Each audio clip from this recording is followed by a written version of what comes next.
സാറി സാവരിയ കൊല്ലപ്പെട്ട യൂണിവേഴ്സിറ്റിയും അതിദുരൂഹമാണ് എന്നാണ് ഇപ്പോൾ പുറത്തു വരുന്ന വിവരങ്ങൾ. ഇതിൻ്റെ പേര് പറയപ്പെടുന്ന Ibn Sina Bukhara state medical institute of Uzbekistan എന്നാണ്. ആ പേര് പറയുന്നത് മലപ്പുറത്ത് കോട്ടയ്ക്കലുള്ള ഒരു സ്ഥാപനമാണ്. അതിൻ്റെ പേര് ILM, ഇനിഷ്യേറ്റീവ് ലേണിംഗ് മെഡിസിൻ എന്ന് പറയുന്ന ഒരു സ്ഥാപനമാണ്. അതിൻ്റെ ചെയർമാൻ ആയിരിക്കുന്നത് പാണക്കാട് സയ്യിദ് റഷീദ് അലി ശിഹാബ് തങ്ങളാണ്. ഈ കോട്ടയ്ക്കലിലെ സ്ഥാപനം ഉറപ്പ് നൽകുന്നത് ഇൽമ ഹോസ്റ്റലുകൾ അവിടെ ഉണ്ട്. പെൺകുട്ടികൾക്കും ആൺകുട്ടികൾക്കും വെവ്വേറെയായിട്ടുള്ള ഹോസ്റ്റൽ സംവിധാനമുണ്ട്. അവിടെ ഹലാലായി പഠിക്കാൻ കഴിയും എന്നാണ് പറയുന്നത്. പക്ഷേ ഈ പെൺകുട്ടി പോയത് പത്തനംതിട്ടയുള്ള ഒരു ഏജൻസി മുഖേനയാണ്. അവരുടെ പരസ്യത്തിൽ പറയുന്ന യൂണിവേഴ്സിറ്റി ഓഫ് ബുഖാറ ഉസ്ബെക്കിസ്ഥാൻ എന്നാണ്.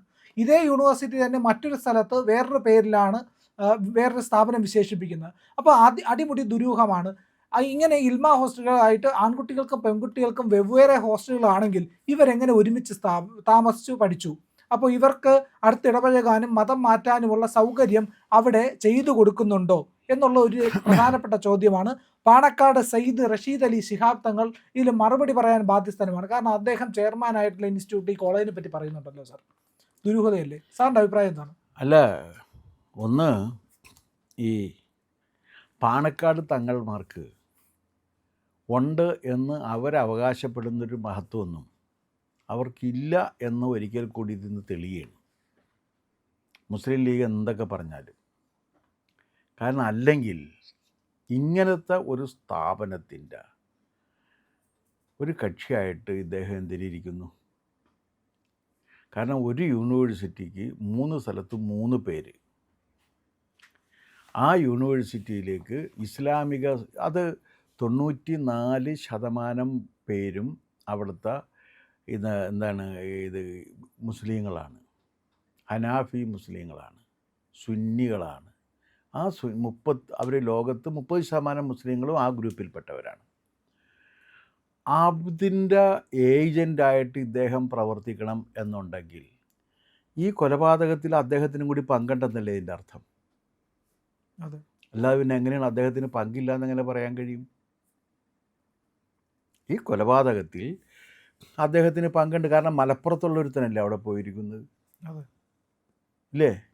എന്താ സഫറുല്ല എന്നാ എന്താണ് അയാളുടെ പേര്? സദറുൽ ആലം. സദറുൽ ആലം.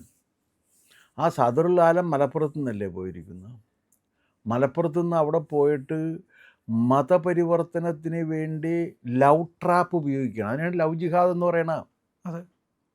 ഈ ലവ് ജിഹാദ് എന്ന് പറയുന്ന കാര്യം ഇവിടെ നടക്കാനുള്ള ഉത്തരവാദിത്വം ഇയാളെ ഏറ്റെടുക്കണം. ആര്? റഷീദ് അലി ശിഹാബ് തങ്ങളെ ഏറ്റെടുത്തേ പറ്റൂ.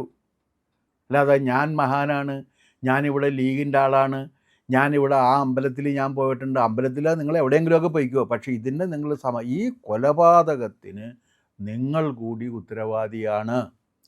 കാരണം നിങ്ങളാണ് കേരളത്തിൽ ഇതിൻ്റെ പരസ്യം കൊടുത്ത് ഇതിന് ആളുകളെ റിക്രൂട്ട് ചെയ്ത് അങ്ങോട്ട് വിടുന്നത്.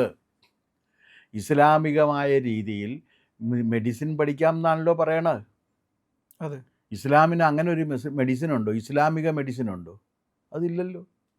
ഇസ്ലാമിക മെഡിസിൻ എന്ന് പറഞ്ഞൊരു മെഡിസിൻ ഉണ്ടോ? ഇസ്ലാമിക മനുഷ്യ ശരീരമുണ്ടോ? ഇല്ലല്ലോ. ഇല്ല. അനാട്ടമിയിലും ഫിസിയോളജിയിലും ഒക്കെ ഇസ്ലാമിൻ്റെയും ഹിന്ദുവിൻ്റെയും മാറ്റമുണ്ടോ? പക്ഷേ ഇത് ഇസ്ലാമിക രീതിയിൽ പഠിക്കാം എന്ന് പറഞ്ഞിട്ടാണ് വിടുന്നത്. അതെന്താ യുനാനി എന്ന് പറഞ്ഞ എന്തൊരു സാധനമുണ്ട്? യുനാനി ചികിത്സ. ആ യുനാനി ചികിത്സ അല്ലല്ലോ ഇത്. MBBS. ഇത് MBBS അല്ലേ? MBBSന് യൂണിവേഴ്സൽ കോഴ്സ് അല്ലേ, യൂണിവേഴ്സൽ സിലബി അല്ലേ അതിനുള്ളത്? അതുകൊണ്ടല്ലേ വിവിധ പ്രദേശങ്ങളിൽ നിന്ന് ആളുകൾ അവിടെ പോയി പഠിക്കുന്നത്. അപ്പോൾ ഇത്തരം ഒരു സ്ഥാപനം നടത്തിക്കൊണ്ട് പോകുന്നത് തന്നെ ഉഡായിപ്പാണ്. കാരണം എങ്ങനെയാണ് ഒരു സ്ഥാപനത്തിന് 3 പേര് വരുന്നത്? ഒരു വിദ്യാഭ്യാസ സ്ഥാപനമല്ലേ? ഒരു വിദ്യാഭ്യാസ സ്ഥാപനത്തിന് 3 പേരിൽ ഒരേ വിദ്യാഭ്യാസ സ്ഥാപനം പരസ്യപ്പെടുത്തുകയും അങ്ങനെ പരസ്യപ്പെടുത്തിയിട്ട് അവിടെ ആളുകളെ കൊണ്ടേ ചേർക്കുകയോ ഒക്കെ ചെയ്യുന്നു. ഇപ്പോൾ കഴിഞ്ഞ പ്രാവശ്യം നമ്മൾ ഒരുത്തനെ പിടിച്ചാലല്ലേ ഡൽഹിയിൽ നിന്ന്, ഇതുപോലെ തന്നെ മെഡിക്കൽ. അപ്പോൾ അത് ഒറ്റപ്പെട്ട സംഭവമാണെന്ന് പറഞ്ഞു. അപ്പോൾ ഇതാ റഷീദ് അലി ശിഹാബ് തങ്ങളുടെ ഇത് ഒറ്റപ്പെട്ട സംഭവമാണോ? കേരളം ഭരിച്ചുകൊണ്ടിരിക്കുന്ന രാഷ്ട്രീയ കക്ഷിയുടെ നേതാവാണ്. അദ്ദേഹത്തിന് വലിയ സ്വാധീനമുണ്ട് ഗവൺമെൻറ്റിൽ. അപ്പോൾ തീർച്ചയായിട്ടും ആ പെൺകുട്ടിക്ക് നീതി ലഭിക്കില്ല എന്ന് ഒരിക്കൽ കൂടി ഉറപ്പായിരിക്കുന്നു. അതെ. എന്ന് മാത്രവുമല്ല, ലവ് ജിഹാദിന് കൊടപിടിക്കാൻ മുസ്ലിം ലീഗ് നേതാവ് തയ്യാറായി എന്നല്ലേ ഇതിൻ്റെ അർത്ഥം? അവർ മറുപടി പറയണം. ഞങ്ങൾക്ക് മതമാണെന്ന് പറഞ്ഞിട്ട് കാര്യമായില്ല. നിങ്ങൾ മാത്രമല്ല, വേറെയും കൂടെ ആളുകൾ ജീവിക്കുന്നുണ്ട്. ഇത് കേരളമാണ് എന്ന് ഇപ്പം നിങ്ങളോട് പറയേണ്ടി വരും. ഇത് കേരളമാണെന്ന് ഇപ്പം നിങ്ങളോട് പറയാനുള്ള കാരണം ഇവിടെ വേറെയും ആളുകൾ ജീവിക്കുന്നുണ്ട്. അവർക്ക് ജീവിക്കണ്ടേ? നിങ്ങൾ ഈ തരത്തിലുള്ള കാര്യങ്ങൾക്ക് കൂട്ടുനിൽക്കുന്നു.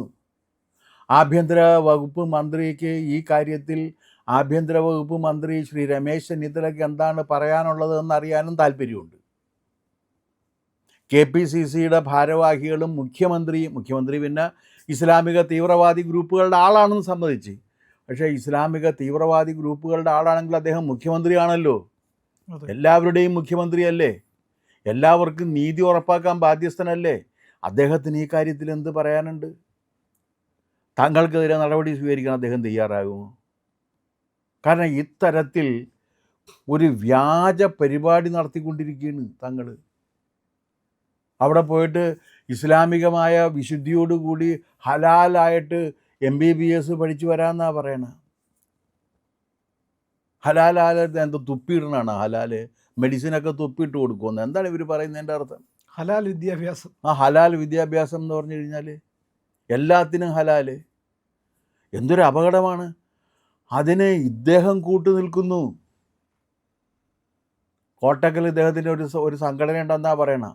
ഇനി ഇദ്ദേഹം ഇതല്ലെങ്കിൽ കോട്ടക്കലിലുള്ള ആ സംഘടനക്കെതിരെ ഇദ്ദേഹം കേസ് കൊടുക്കുകയും അദ്ദേഹം അത് ജനങ്ങളോട് പറയുകയും വേണം. പക്ഷെ അദ്ദേഹം എൻ്റെ ചെയർമാനായിട്ടിരുന്ന് വർക്ക് ചെയ്തുകൊണ്ടിരിക്കുകയാണ്. അത് ശരിയല്ലല്ലോ. അപ്പോൾ എന്തൊക്കെയാണ് ഇവർ നടത്തിക്കൊണ്ടിരിക്കുന്നത്? വെറുതെ അല്ല.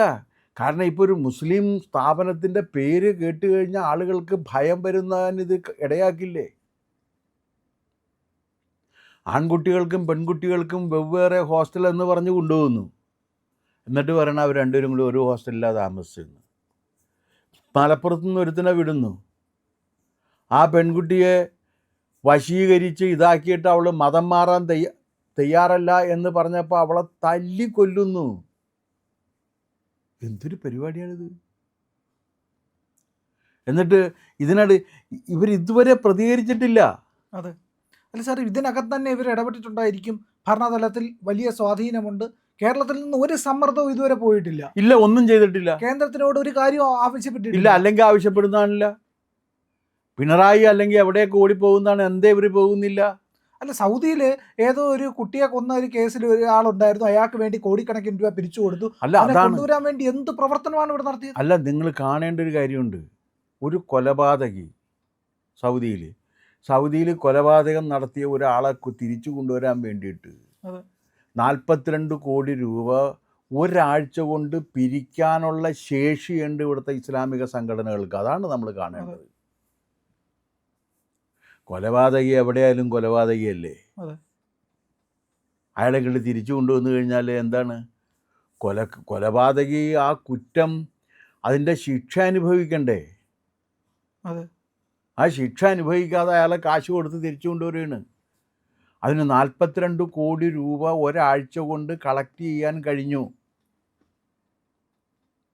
ഇതൊക്കെ എന്തൊരു അവസ്ഥയാണ്! കേരളം ഭരിക്കുന്ന മുഖ്യമന്ത്രി ഇതിന് മറുപടി പറയണം. അല്ലാണ്ട് വെറുതെ ഉണ്ടായിരുന്നിട്ട് കാര്യമായില്ല. കാരണം മുഖ്യമന്ത്രി അങ്ങയുടെ കൂടെയുള്ള മുസ്ലിം ലീഗിൻ്റെ സമുന്നത നേതാവാണ് ഇതിൻ്റെ പിന്നിൽ പ്രവർത്തിക്കുന്നത്. അപകടം തന്നെ. ഗുരുതരമായ പ്രശ്നമാണിത്. അപ്പോൾ ഇത് ഒരു സമഗ്രമായ കേന്ദ്ര ഏജൻസി അന്വേഷിച്ച് ഈ കുടുംബത്തിന് നീതി അല്ല, അങ്ങനെ കുടുംബത്തിന് നീതി ഉറപ്പാക്കാൻ വേണ്ടി കേന്ദ്ര ഏജൻസി ഇടപെടണം എന്ന് എന്തുകൊണ്ടാണ് സംസ്ഥാന സർക്കാർ ആവശ്യപ്പെടാത്തത്?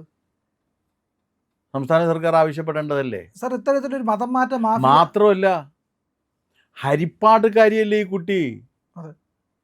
ഇവിടുത്തെ ആഭ്യന്തര വകുപ്പ് മന്ത്രി ഹരിപ്പാട്ടിൽ നിന്നുള്ള MLA അല്ലേ? അദ്ദേഹം എന്തുകൊണ്ട് ആവശ്യപ്പെടുന്നില്ല മതം മാറ്റം?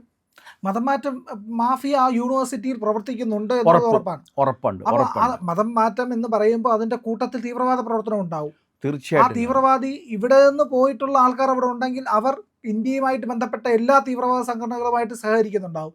അപ്പോൾ അല്ല, ഇന്ത്യക്കെതിരായ പ്രവർത്തനവും അവിടെ നിന്നുണ്ടാവും. അല്ല, ഈ മലപ്പുറം, ഈരാറ്റുപേട്ട, പെരുമ്പാവൂര്, ആലുവ, കണ്ണൂർ ചില പ്രദേശങ്ങൾ, പാലക്കാടിൻ്റെ ചില പ്രദേശങ്ങൾ, ഇവിടെയെല്ലാം ലോകത്ത് ഏതെല്ലാം തരത്തിലുള്ള ഇസ്ലാമിക തീവ്രവാദ സംഘങ്ങളുണ്ടോ അതിൻ്റെയൊക്കെ സ്ലീപ്പർ സെൽസ് അവിടെയുണ്ട്. അതെ. എല്ലാത്തിൻ്റെ ആളുകൾ അവിടെയുണ്ട്. ഇത് പറയുന്ന സമയത്ത് പ്രദേശത്തെ ആക്രമിക്കുന്നു എന്നല്ല.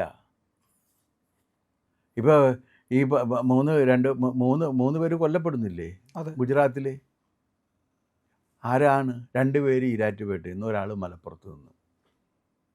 ആരും ഒന്നും പറഞ്ഞില്ലല്ലോ. ഈ പെൺകുട്ടിക്ക് വേണ്ടി, ഈ ലവ് ജിഹാദിൻ്റെ ഇരയായ പെൺകുട്ടിക്ക് വേണ്ടി ഒരു മെഴുകുതിരി കത്തിക്കാൻ ഇവിടുത്തെ ക്രൈസ്തവ സഭകൾ തയ്യാറായോ? ഇല്ലല്ലോ. എന്തേ അവർ മിണ്ടാതിരിക്കുന്നു? അത് സെക്കുലറിസം പറയുമല്ലോ. എന്താ ഇത് സെക്കുലറിസത്തിൽ വരില്ലേ? ഒരക്ഷരം അവർ മിണ്ടുന്നില്ലല്ലോ.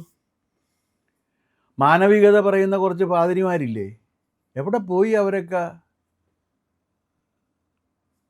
സാഹിത്യകാരന്മാർ പിന്നെ മനുഷ്യരാരും പരിഗണിച്ചിട്ടില്ല. അവരാ കേരളത്തിൽ ഒരു സ്വാധീനം ഇല്ലാത്തൊരു വിഭാഗം ആരാണെന്ന് ചോദിച്ചാൽ സാഹിത്യകാരന്മാരാണ്. ഒരു സ്വാധീനമില്ല അവർക്ക്. അവർ പറയുന്ന ആരും പുല്ല് വില കൊടുക്കാറുമില്ല.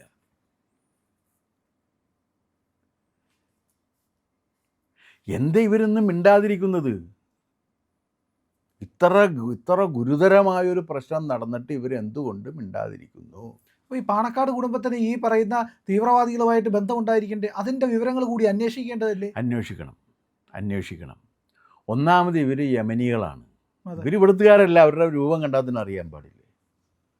അവർ ഇവിടുത്തുകാരല്ല. യമനിൽ നിന്ന് അഭയാർത്ഥികളായിട്ട് ഇവിടെ വന്ന വളപട്ടണത്ത് വന്നവരാണ്.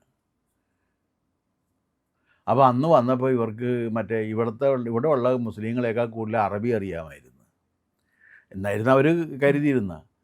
ഇവിടെയുള്ള മുസ്ലിങ്ങൾക്ക് എഴുത്തും വായനയും അറിയില്ലായിരുന്നു. ഓതാൻ മാത്രം അറിയാൻ പാടുള്ളൂ. അതെ. അപ്പോൾ അത് കിതാബ് ഓതി പഠിക്കുന്നതാണ്. അതിൻ്റെ അർത്ഥവും അറിയില്ലായിരുന്നു. അപ്പോൾ ഇവർക്ക് അർത്ഥം അറിയാവുന്നവർ വന്നിട്ട് ഇവർ അതിൻ്റെ നേതാവായിട്ട് മാറി ആയിക്കോ.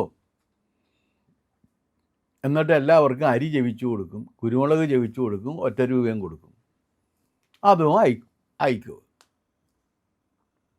നമുക്കതിനൊന്നും വിരോധമൊന്നുമില്ല. ഈ പാണക്കാട് തങ്ങൾ അങ്ങനെ ചെയ്ത് കഴിഞ്ഞാൽ ഒരുത്തൻ്റെ രോഗം മാറുകയോ അവന് മനസ്സമാധാനം കിട്ടുകയോ ചെയ്യുമെങ്കിൽ അത് നല്ല കാര്യമാണെന്നേ ഞാൻ പറയുള്ളൂ. പക്ഷേ ഈ മതം മാറ്റ ലോബിയുടെ ഭാഗമായിട്ട് നിന്നുകൊണ്ട് ആളുകളെ കൊല്ലുന്ന ഒരവസ്ഥയിലേക്ക് പാണക്കാട് കുടുംബം പോകുന്നത് അപകടകരമാണ്. പ്രിയമുള്ളവരെ, നമ്മുടെ ചാനൽ ഒരുപാട് പേർ കാണുന്നുണ്ട്. കാണുന്നവരോടെല്ലാം നമുക്ക് വലിയ സ്നേഹവുമുണ്ട്. അവരൊക്കെ നമ്മുടെ ചാനലിനെക്കുറിച്ച് ഒരുപാട് പേരോട് പറയുന്നുമുണ്ട്. പക്ഷേ ഒരു കാര്യം, നമ്മൾ കാണുന്നവരുടെ എണ്ണം അനുസരിച്ച് ചാനലിൻ്റെ സബ്സ്ക്രിപ്ഷൻ കൂടുന്നില്ല. എന്താ കാര്യം എന്നറിയാമോ? നമ്മൾ കണ്ടിട്ട് അങ്ങ് പെട്ടെന്ന് തിരിച്ചു പോവുക. പക്ഷേ കണ്ടതിന് ശേഷം ഒരു നിമിഷം നിൽക്കുക. നമ്മുടെ ചാനലിൻ്റെ IND എന്ന് പറയുന്ന ലോഗോ ഇല്ലേ, അവിടെ ഒന്ന് വിരലമർത്തിയാൽ ചാനലിൻ്റെ ഫീഡ് തുറന്നു വരും. അവിടെ സബ്സ്ക്രൈബ് എന്നൊരു നീല നിറത്തിലുള്ള ബാറുണ്ട്. അവിടെ ജസ്റ്റ് ഒന്ന് തൊടുക.